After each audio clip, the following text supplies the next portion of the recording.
Hi everybody, it's Becky again, here to show you the fourth and last exercise, body weighted exercise that you can use to increase core stability and increase your stabilizers, and you can make it a very novice exercise or a really advanced exercise.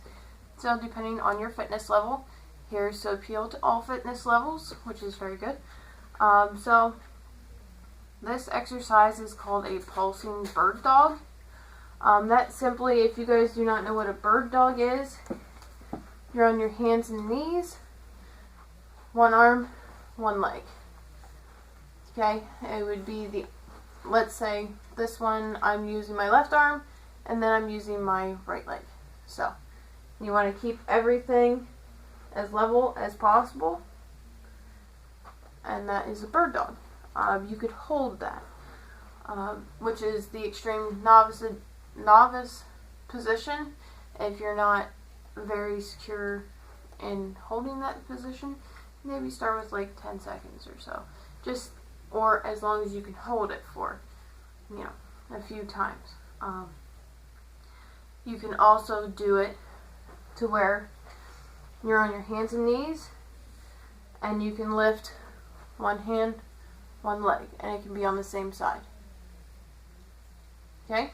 That's a little more advanced because you don't have balance from both sides, so you're holding up your complete one half of your body.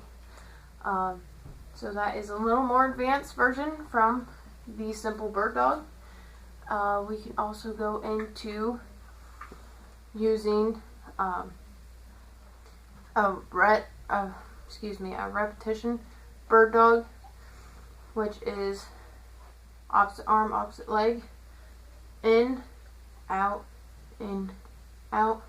okay?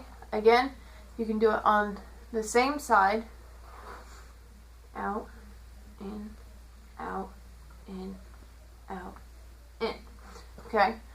Then you could also do a pulsing one, so you're holding your limbs out for a longer period of time. So, again, you can hold them out, and you can shake them up and down. You can do the opposite. So, one arm goes down, your leg goes up. You can move them side to side. Okay? Anything to throw off your balance will increase stability in your core. Again, if you need a more advanced bird dog than that, again, you can go to the same arm, same leg. Okay? See, I'm already throwing myself off center. So, again, you can shake yourself, move it side to side, swirl around in circles, just to get movement, just to get yourself to throw yourself off balance. Thank you.